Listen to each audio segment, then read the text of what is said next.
Hi, and welcome to this live reading from Earl of Griffith by Aubrey Wynne. And this is presented by Itsy Bitsy Book Bits. Prologue, April 1816, the Irish Sea. Helen lifted her head to the biting winds of the Irish Sea. Rory's warmth soaked into her back as the sails popped and snapped, the ship tossing on the angry waves. She smiled as her new husband's arms held her tight, watching the port of Holyhead and Wales fade from sight. So I spent my last coin on the cabin. We'll be alone tonight. No steerage class for Mrs. O'Neill, he whispered into her ear. Mrs. O'Neill. She was thrilled each time she heard the name. Turning around, Helen wrapped her arms around his neck, letting her hood fall to her shoulders. I love you, Rorik O'Neill. But am I worth losing your family for? He nuzzled her neck, and she closed her eyes with a sigh. You are exactly what I wanted, she reminded him, snuggling closer. My father's ire will cool eventually. Mama will make sure of it. Her words sounded more confident than she felt. The Earl of Stanfeld would be livid when he found out his youngest daughter had eloped at 16 with an Irish bastard of a duke. Helen had pleaded with her father. He's half English, Papa. His father is a peer of the realm. She clutched his sleeve, her eyes sparkling with tears. You are much too young. Your mother wants you to have a season next year. I don't understand the urgency of a union unless... Papa, how could you think of such a thing? How could you think I would allow you to marry the man? He's base-born and not even acknowledged, you little nodcock. The man wants whatever money you can provide for his cause and will stoop to any level to finance it. Lord Stanfeld paced the library. He's involved with the radicals in Dublin, a toady of O'Connell who only wants to make a name for himself. But he doesn't have a farthing of his own, Helen. Do you want to raise your children on some Irish hovel? Her father jabbed a finger at her. Over my dead body. It didn't matter. She was in love with a man who cared more for her than a title or duty to the family name. Rory was nothing like her father, whose world was black and white and saw only the practical side of life. Her husband was passionate, with no obligations to an old family name. Helen wanted to be someone's priority, not a broodmare to produce an heir. She had saved her pin money for a year and stashed away the small amounts for something special. There was enough to get started in a nice townhouse, with dailies, perhaps for cooking and cleaning. Rory had warned her that it would be hard at first. She wouldn't have the luxuries she was used to, but they loved each other. It was enough, wasn't it? The ship dipped and rose, a sprawling gray and white wave splashing against the hull. I think that private room sounds like a good idea. Helen shivered as she thought of the wedding night to come.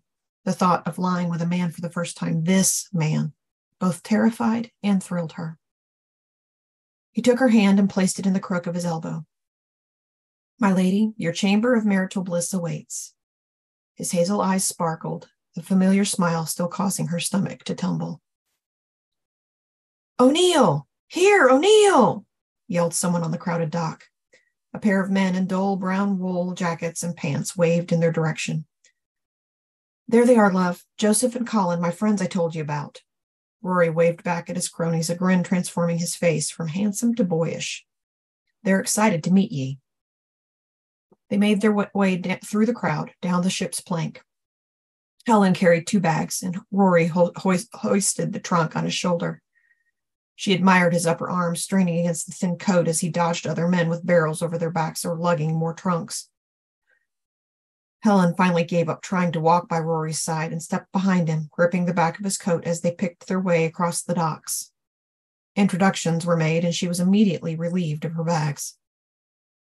You didn't tell us she was a beauty, said the dark-haired Joseph. Are you sure she's English? Asked Colin, nodding at Helen's ruby red hair. I'm half English. My mother is a Scot, she told them with a laugh.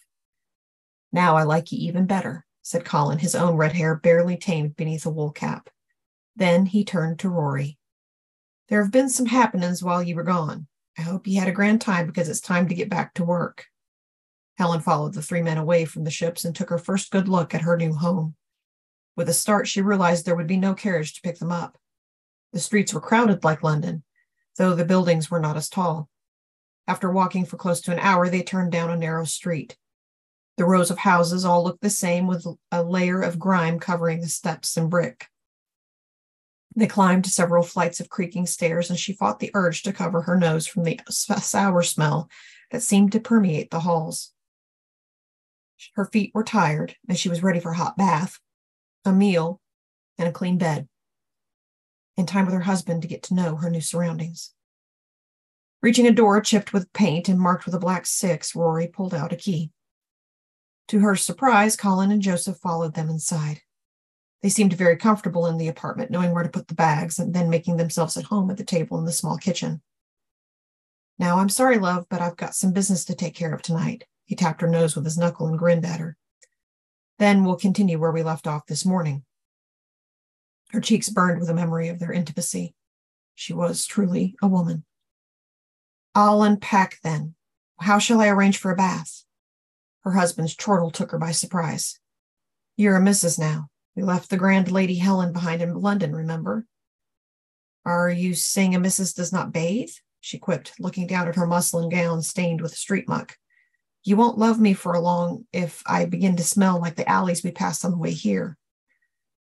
"Not to worry. I'll haul water for you twice a month. You'll stay sweet enough," he said with a quick kiss on her mouth. "Make yourself at home, and I'll be done shortly." It was close to dawn when Rory joined her in bed. Helen had laid awake for hours listening to the deep rumbles of the men, occasional shouts, and bursts of laughter. They haven't seen each other in 2 months, she told herself.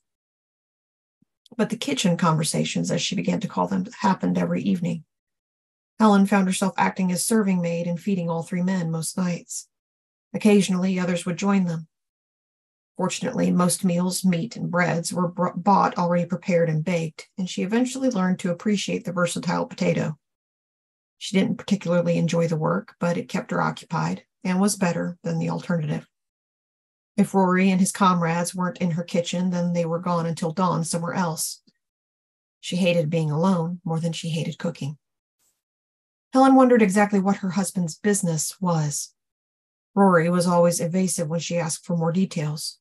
He had told her he was employed by a Mr. O'Connell as a driver and a messenger, that he kept odd hours. He'd also taken her purse of coins and deposited it for safekeeping. After 6 months, Helen realized she was never going to live in a townhome with a daily to help her.